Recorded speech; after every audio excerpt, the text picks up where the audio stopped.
Everyone, आज हम discuss करेंगे टर्म 2 के सिलेबस की केस स्टडी। तो जो चैप्टर आज हमने लिया है वो है स्टैटिस्टिक्स।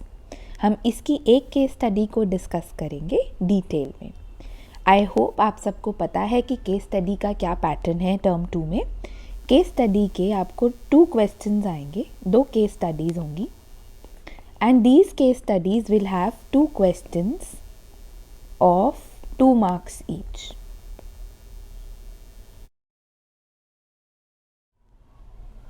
इफ़ यू रिमेंबर, आपके टर्म 1 में भी केस स्टडीज़ थी, उसमें भी आपके पास 2 केस स्टडीज़ थी, लेकिन उसमें आपके पास 4 क्वेश्चंस होते थे for 1 mark each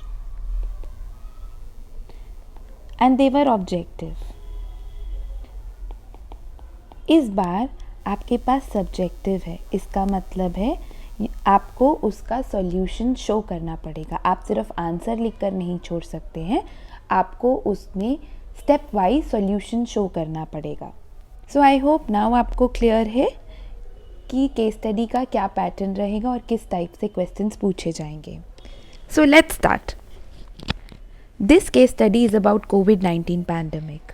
The COVID-19 pandemic, also known as coronavirus pandemic, is an ongoing pandemic of coronavirus disease caused by transmission of severe acute respiratory syndrome coronavirus 2 among humans. ये पहली जो 2-3 lines हैं ये आपको ये बता रहा है कि COVID-19 का ट्रांसमिशन कैसे हुआ। ये 2 टेबल में जो इन्फॉर्मेशन दी गई है वो 2 हॉस्पिटल्स की है, जिसमें ये आपको बता रहा है कि एज वाइज कितने केसेस आए। सो आइए पहला क्वेश्चन देखते हैं।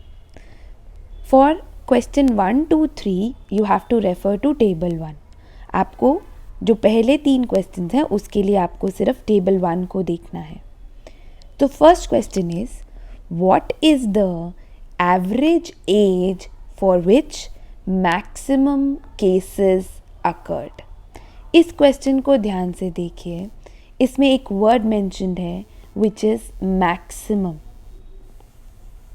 सो हमें वो एज बतानी है जिसके लिए मैक्सिमम केसेस आए।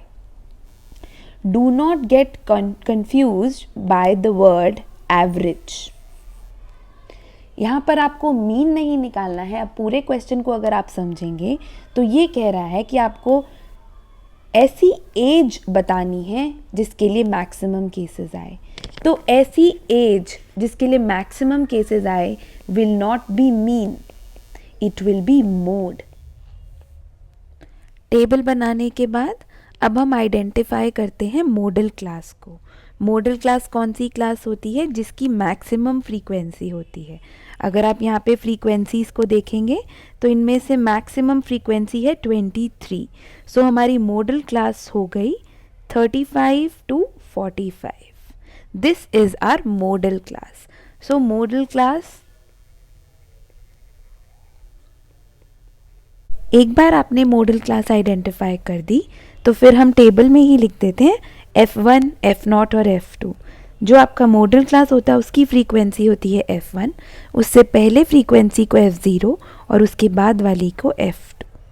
जैसे ही आपने ये आइडेंटिफाई कर दिया तो अब हमें सिर्फ इसे मोड के फॉर्मूले में पुट करना है, जो कि होता है L plus F1 minus F0 upon 2F1 minus F0 minus F2 into H, जहाँ पर L क्या है? L is the lower limit of the model class, that means उसकी वैल्यू हो गई 35।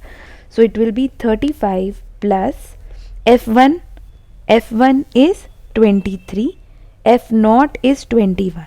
तो लेट्स सब्स्टिट्यूट हियर। H क्या होता है? H क्लास साइज होता है, और क्लास साइज कैसे निकालते हैं? Upper limit minus lower limit. तो यहाँ पे उसकी वैल्यू है 10। तो जब आप इसको सॉल्व करेंगे you will get 35 plus 2/11 into 10 which gives us 35 plus 20/11। सो इसका आंसर क्या आएगा? 35 plus 20/11 will be 1.8। So that will B 36.8 years. Now let's come to the second question, which says what is the mean of the given data. So now हमें mean निकालना है. Mean means average निकालना है, और हमें पता है हमारे पास एवरेज निकालने के दो मेथड्स हैं. One is direct method and the other one is assumed mean method. Since they have not specified any method, you can use either of the two methods. आप दोनों में से कोई भी मेथड को यूज़ कर सकते हैं. So here I am going to show you by assumed mean method. तो सबसे पहला काम हम फिर से टेबल बनाएंगे.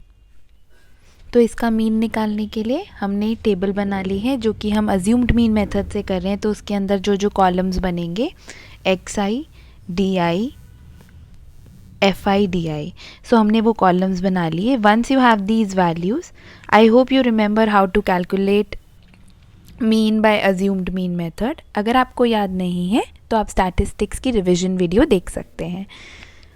उसके बाद आपने मीन के फॉर्मूले में पुट किया, जो कि है a plus f summation f i d i by summation f i. A की वैल्यू हमने ली थी 30. आप कोई भी वैल्यू ले सकते थे, बट इट इज़ एडवाइजेबल कि आप मिडिल वाली वैल्यू लें. सो 30 प्लस 430 बाय 80, जब आप उसे सॉल्व करेंगे you are going to get 30 plus 5.375, that will be 35.375 years. Now question 3 is what is the upper limit of the model class. तो as you know हमने मॉडल क्लास आइडेंटिफाई कर ली थी first question में. So model class वो class interval होता है जिसकी मैक्सिमम फ्रीक्वेंसी होती है. तो ये 23 मैक्सिमम है, which is 35 to 45. So the upper limit of this model class is 45. So the answer is 45. Now, after 3 questions pertaining to table 2, we have 2 more questions of this case study which deal with table 2. For these 2 questions, you have to refer to table 2. So, question number 4 is find the mode of the data given in table 2. So, what we have to do first, we will draw the table. After that, we will find out the modal class. So the modal class here, as you can see, the maximum frequencies of the class interval 35 to 45. Therefore, modal class is 35 to 45. So L is equal to 35. F0, F1, F2. We have to identify these 3 values. So as you know, this one will be F1, this will be F0, and this will be F2. So we have F0 equal to 10, F1 equal to 42, and F2 equal to 24.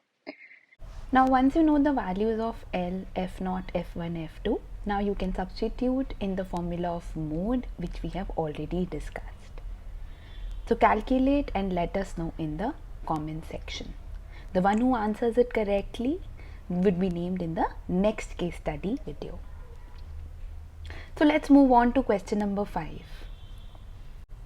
Question number 5 is find the median of data given in table 2. Now we have the table, we have to calculate the median. So हम इसके लिए table बनाएंगे. We will write age in years, number of cases. So if you all remember, for this we have to calculate the cumulative frequency. So if you don't remember how to calculate the cumulative frequency, you can see the revision video on statistics. Once you have prepared the cumulative frequency table, now what we have to do is we have to calculate the median class. For that, we know n is equal to 112, which implies n by 2 will be equal to 56. Now when n by 2 is 56, so looking at the table, we see that the 56th observation will lie in the class interval of 35 to 45 as its cumulative frequency is 76. Once we have identified median class, we can find out all the values required for calculating the median. So we require n by 2, L, CF, F and H. I hope you all remember how to identify these from the table. If you do not remember, please see the video on the revision of statistics. So here CF is the cumulative frequency of the previous class. So it will be 34.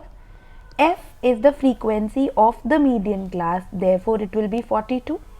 L is 35 and H is the class size, which will be upper limit minus lower limit, that is 10.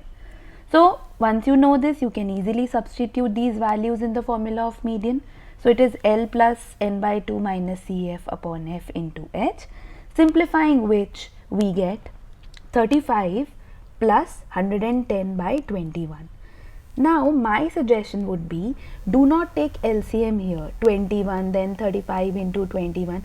It will unnecessarily make your calculation tedious.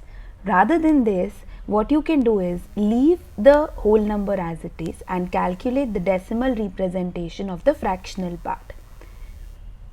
So which gives us 5.23. So adding 35 and 5.23 will give us 40.23 years as the